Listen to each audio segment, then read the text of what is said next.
Kate, welcome to this episode of the Australian Finance Podcast. It's great to be back, Owen, and we've got a very special guest today, Brendan, the CEO of Raiz Invest, and we've had so many listener questions on the topic of micro investing, so we're going straight to the source, and it's our pleasure to have Brendan on the show today, and I thought I'd just throw it over to Brendan to introduce himself and what Raiz is. Great, thanks Kate and Owen for having us on the podcast. It's an honour to be here. I think micro investing, it is a hot topic at the moment, and we get a lot of conversations and requests about what does it mean. And to me, as sort of running the business now for over 4 or 5 years, it's important to understand what micro investing is, but also what the underlying assets are. And the simplest thing for micro investing is what we're trying to achieve is through education and financial literacy, financial inclusion. And by micro investing, you're micro investing your whole. In the case of Raiz, you're fully invested for your first $5. So that is, you put $5 into a portfolio of your choice, and that whole $5 is invested.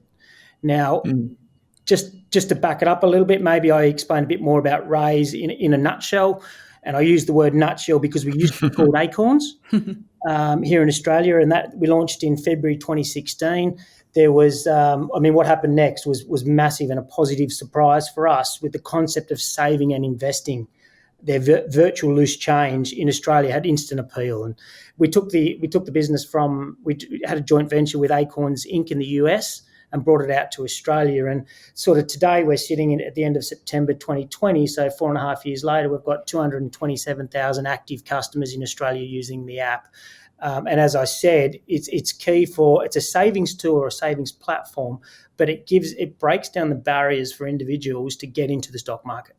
And that's when the micro investing side comes in. So to me, micro investing creates the ability to get into the market through the Raiz platform, but also have a diversified portfolio. So we offer 7 different portfolios here in Australia. Each one of those are made up with anywhere from 7 to 9 ETFs, or if you're in the Sapphire portfolio, there's an exposure to actually Bitcoin as well. So micro investing creates that diversity, which is important, especially when you're beginning or learning how to invest. Just a simple question for you, Brendan. A lot of people listening to this obviously love the convenience, and Kate and I are quite familiar with your app. People listening to this will think, okay, how do I pay fees? So what are some of the fees that people should be aware of? Sorry. Yeah, fees definitely. And we talk about the Royal Commission in the finance industry over the last 18 months. Fees are important. It's the transparency that we try to achieve here, or I think we have achieved here in Australia, is you download the app from the App Store or the Google Play Store here in Australia. You sign up and you register. Once at the end of each month, depending on your account balance, so you might have $10 or $100 in your account at the end of the month, and we will charge you what we call a subscription fee. So you'll pay $2.50 for the month. And what that means is you can deposit, withdraw, but also switch investments across the different 7 portfolios as many times as you like in that 31-day period, but you're still only charged a subscription fee. The caveat to that is if your account balance becomes over $10,000, then we charge what we call a funds under management or account fee, which is the equivalent of 27.5 basis points per annum, which is charged monthly, and that FUM or the account fee comes out of your Raiz balance, whereas the $2.50 subscription fee for under $10,000 comes out of your actual bank account. Right, so you'd probably only notice the subscription fee really, and once you get over that 10,000 hurdle, it's very much like just like a normal ETF. Yes, well, normal sort of funds under management model. Yes. Yeah. So when you're investing in Raiz, I know you mentioned ETFs before, but what ETFs are you actually investing in? Because it sort of seems from the outset you just put money in and it gets invested, but what are the underlying holdings as well? So look, good question. So when we first launched, we had 5 different portfolios, and they were called conservative through to the aggressive. So there's conservative, moderately aggressive, or aggressive.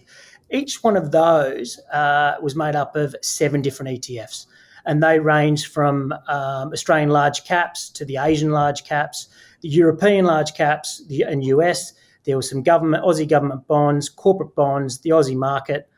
They were the ones that we launched with.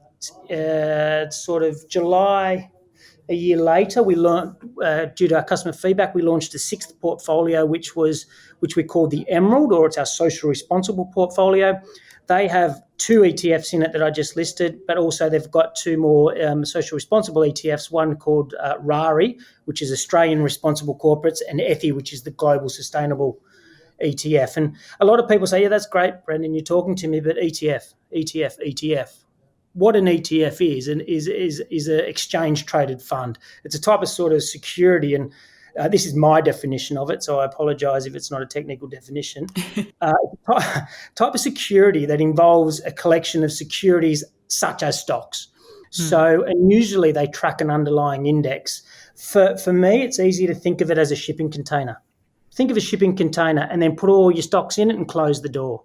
That is an easy way for me to understand what an underlying index is. And an index can be a market index. It could be like the ASX 200 or the S&P 500 in the US or the NASDAQ. It tracks a certain segment of the financial markets.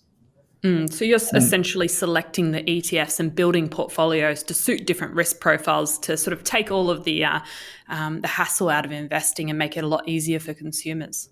Yes, yeah. And look, we've got, and everybody says that they've got professionals at work. We have an investment committee that has deliberately structured and spent a lot of time building these portfolios so that it does offer, the sort of risk curve or the risk appetite that a customer would choose if they choose to go in it.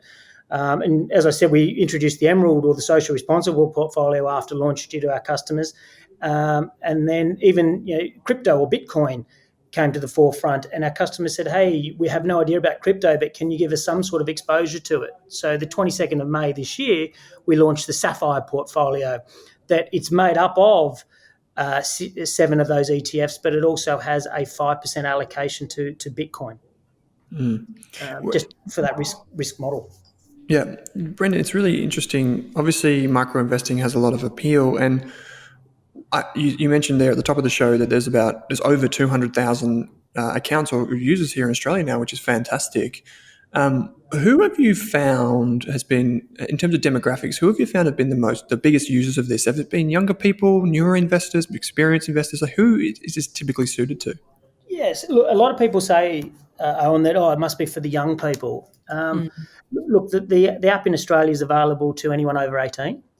And we thought, looking at the playbook from the US business when we were working with them, or the Acorns business, that there'd be a lot of 18 to 23-year-olds. But it's not. It's more the 23 to 34, 35-year bracket. And we've been going now just on 4.5 years. And obviously the customers that have been with, there's a lot of them that have been with us from the beginning, are getting older and moving up that cohort. So it's sort of like just over 70% of our customers are under the age of 45. But I've got an 86-year-old on it. I've got 18-year-olds on it. It's really available for anybody because of the offering that we offer to customers. Because it just makes it so simple, right? Look, I don't like the word set and forget, but it is what it is. And look, even my brother, who's a massive supporter of me, I said to him, mate, how's your Raiz account going? He goes, I haven't thought about it. And this was just in August actually, and he logged in. He goes, oh wow! So what he didn't miss was those small amounts being rounded up, and that's the whole round up concept of you buy a coffee of $3.50. The app sees that as $3.50. We round that virtually to $4. We take that 50 cents. The next transaction comes through. That adds to the round up amount. Then that $5 will be direct debited out of your bank account. So he goes, I didn't even realise that I had that much money because I didn't miss those small amounts coming out of my bank account.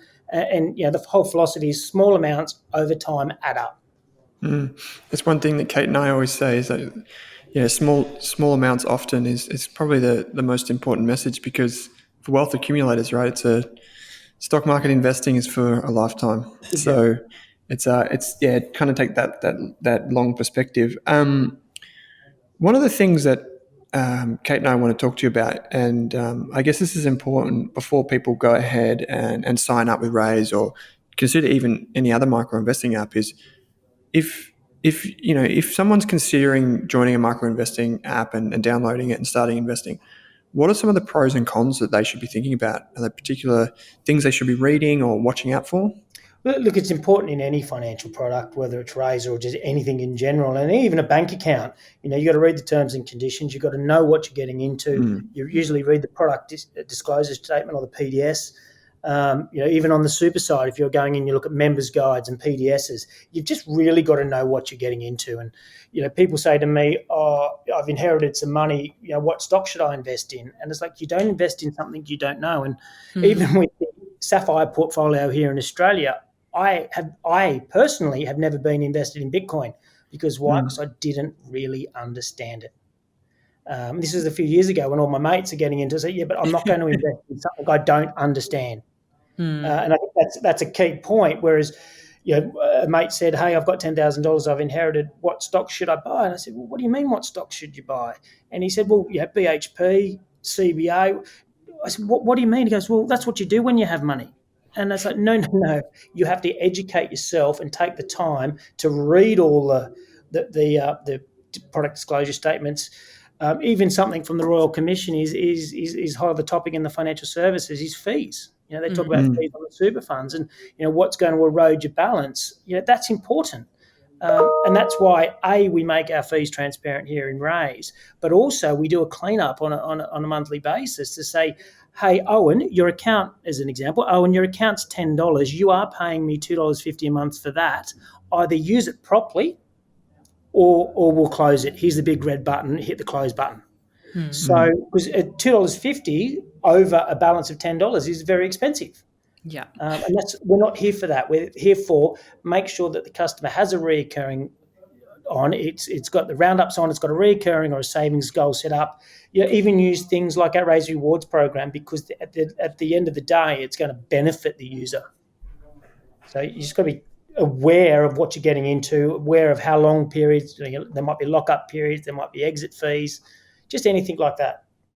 Now, Brendan, one of the great things about micro investing, and it's really been interesting to watch as it's come to Australia, is the fact that it lowers the barriers to entry for investing.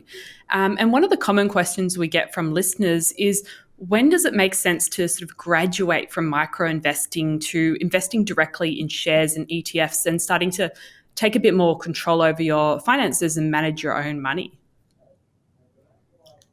Kate, very good question. And the key is there that, and the philosophy of Raiz is lowering those barriers to entry to get everybody exposure or a piece of the market and understanding, because what comes with that is that education piece. There's no better way to learn it by putting either $5 in or $100 in and understanding it. We see people have rung us and said, "The Daily Telegraph tells me 35 billion wiped off the market." Well, what does that mean to me? It was 0.5% or something like that. So it's by doing it is the education. And I don't think there's a need to graduate from something like Raiz. There might be you might diversify out of Raiz but leave a balance there. But if Raiz is working for you to get this sort of savings habit and awareness of your spending, and that's one thing that sort of surprised me and the feedback we've got from customers, because your transactions run through Raiz, people are being aware and being honest of where they're spending their money. The guys okay, look, I have $1,000 on my credit card at the end of each month. I usually just pay it. It could be $900 one month or $1,100 the next. I just pay it because it feels right. What Raiz does is list out those transactions for you, and you can spot if something's a lot is not what expected. And one of the guys here in the office actually cancelled his iTunes account 2.5 years ago, but he saw it come through because it was $2.99 at the time. He didn't know that he was paying $2.99 more. So he shot off an email with the confirmation of his closure back over to the iTunes guys, and they refunded the money. So I don't think there's a need for a graduation until you're very comfortable and aware and educated on both the market and also your spending habits or your behaviours. I think it's one of those things where, we're often forced into false choices. This is my opinion, if you are comfortable using Raiz or something, like a micro investing app or whatever works for you, sometimes people will try and convince you that you have to choose one or the other. It's time for you to graduate, quote unquote. Yeah. Whereas, it's that old, why not have both? Why not? That's it. It's not an all product, it's an and. Absolutely. I think we've spoken, Kate, a few times about automating investing, because the really important things are just taking away the behavioral barrier that so many of us have when we're like, oh, if the market's going to fall, if it's going to go up, if it's, I don't think I could spend that money somewhere else. Like, there's so many excuses we can make up in our minds. And then we have this sense of like, we know that compounding is really important and we've got to add little bits often. What are the long-term benefits, Brendan, of automating investing? There's a couple, and compounding is sort of the key one. I think it all comes down to behaviour. And it's the teaching, or the having the ability to save, because that's going to benefit in the long run. And you think of the lifestyle, and I've just had a baby, so I've got to think about that savings ability, or what I need for that. It's creating that habit. And one thing I'm very happy with Raiz from a point of view of many of our customers is some of them put in their whole paycheck, because they know that if they leave it in their bank account, they will spend it. So, yes, you can have your money back. You sell your ETFs. It takes 2 days for the ASX to settle those ETFs. Then we transfer you the money. So that impulse buy sort of thing's disappeared. But it forces people to save a bit more. So I think if they can get in that habit, everybody says they've got a budget. 70% of our customers surveyed say, yes, I've got a budget, but I haven't kept to it. Or people say they build a budget and then whatever's left over the month, then they'll invest. Never happens, never works. But by doing a function or an automated savings, either around the roundup function or a recurring deposit, that savings is happening inside the budget, not to the right of it. Yeah, absolutely. And it's really important to sort of take out as much friction as possible when it comes to sort of investing for the future, because everything we add to it, every thought, every choice, it sort of adds that extra layer of friction and stops us from actually making any decision or taking action. And we can just go for years thinking that we want to invest and never actually doing it. So I think it's really a great idea to sort of dip your toe into the water with micro investing apps like Raiz, just to have that experience and sort of take away those barriers. And I think that's really interesting what your team are doing with really focusing on that behavioural psychology aspect of having roundups where you don't even think about that money coming out. Yes. Yeah. Well, look, I'm old school, so I know the old cash economy, and you'd go buy something and the change would end up in the ashtray in the car. Where this is the virtual loose change, or the virtual ashtray, or the vase at the front door that everybody throws their coins in. Mentally in my head, I'll go, okay, I've got $30 or $40 to spend today. I buy a coffee for $4.50 or $4.80. For ease, I'm saying that's $5 in my head. So I've squirreled away that 20 cents. And at the end of the day, or at the end of the week, those little small amounts add up.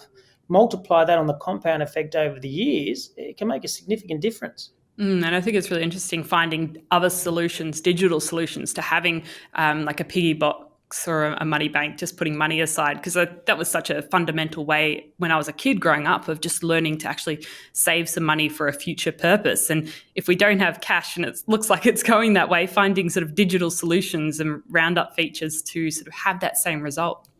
Yes, yeah, and the old money box, I hated the one that had the lock on the bottom of it. All those round ones you got from Reject Shop that you had to sort of hack open. Exactly. Savings. Yeah, absolutely. So I was wondering if you could, based on all your experience and everything you've learned from your investors, share some of your sort of best lessons and suggestions for new investors. I think the biggest one is to try it. We see a lot of customers come in, they put in $10 and they withdraw $10. And for me in the business is to make sure we're customer centric, or in other words, we say what we do on the tin. Yes, your money's accessible. Yes, your money's available in case you need an emergency fund. This whole emergency fund, rainy day, I mean, the pandemic, unfortunately, has highlighted the importance of something like a rainy day or an emergency fund. Yeah. If people can, give it a go and take that first step, understand what it means that the money's available if in case of an emergency or required. But if not, they can understand how important the whole effect of compounding small amounts over time will add up to something big. You can set a savings goal. You can pretty much do what you want to do to suit you. And a lot of people, for example, there's automatic roundups. they will have manual roundups turned on. So then they can manually hit each transaction to round up. And I can see on the behaviour that sort of 2 to 3 weeks later, they're like, okay, now I get that. I'll just set and forget and make it automatic because I know that my average roundups per week is about $8. So it's give it a go and try the lessons, and then people can switch because we offer the risk curve of conservative up to an aggressive. They can switch between portfolios. With the way the market moves, it gives them the education on what does the budget recently or what does the Trump election mean to the actual market. So they're getting those lessons and education as they're trying, and it's not. Gone are the days where it was a minimum investment of $5,000 in a period of 2 or 3 years. This is put a small amount in, give it a go, and see if it works. It's an interesting one, Brendan. Do you have insights on the strategies that your customers are picking? Like, can you see how many in your cohort are picking, say, the aggressive option? Yes, yeah. It's actually that's a good question because what we're seeing is we have two sort of products, the same portfolios between our Raiz Invest product and our Raiz Invest Super product. Mm-hmm. And a customer may have $200 in his Raiz Invest account, and that's in the aggressive portfolio. The average account balance in the super side is $25,000, and that's in the conservative portfolio. Yeah, right. That might be a 34-year-old male, for example. Then there's another 34-year-old male that will have the smaller amount in the conservative, and they go, actually, I want my longer term, the super product, on the aggressive. So there's no, we did some modelling. We thought it would be straight down the line, but the bigger the balance, it's a bit like when people are buying things on the internet. I find that, and the feedback we get is the bigger the screen, the bigger the purchase. I.e., I will buy some shoes or something, or my dinner or my Uber on my phone, but if I'm going to buy a laptop or a TV or a holiday, I usually go to the bigger laptop or computer screen. So the bigger balance, they probably more sit to that moderate conservative, but the smaller balance is they're being a bit more aggressive with it. It's funny, right? Because I would think that, personally anyway, I mean, everyone's different, we know that, but I would think that inside super, people would opt to be more aggressive if they knew the long-term benefits and knowing that the super money is locked away for a very long time. Obviously, the caveat here for people that are listening is that I guess the worst possible outcome is someone does opt to be more aggressive and then changes their mind in a period where markets have fallen, like earlier this year. Exactly. Because that's kind of the worst outcome. Yes. Yeah. Yeah. So look, if we had to model it, I would be along those same lines, Owen. It's just very interesting. Did you see a lot of people changing their super earlier this year? Not so much their super. What we did see, and I use the example that going back a few years ago with Brexit and Trump, when Brexit happened earlier on in the year, people withdrew their money out of the Raiz app because they weren't sure, they were concerned, the markets took a dip. By the time, was it November, when the Trump election versus Hillary was on, people weren't withdrawing their money, they were moving down the curve, going from the aggressive portfolio. And we spent a lot of time and effort educating and informing the customers that you don't have to withdraw your money. There is this risk curve because, and fortunately for that, there was a bit of a bump in the market pretty much immediately, whereas in the Brexit, it took a bit of time to climb back up. So we have educated a lot of people. So when COVID came around, they were moving down the risk curve instead of just withdrawing. Yeah, very interesting. Right. Very interesting. I thought we'd just give some takeaways because there was so much that we covered in this episode, Brendan. I guess Kate will probably have a couple. I think we've got 3 here.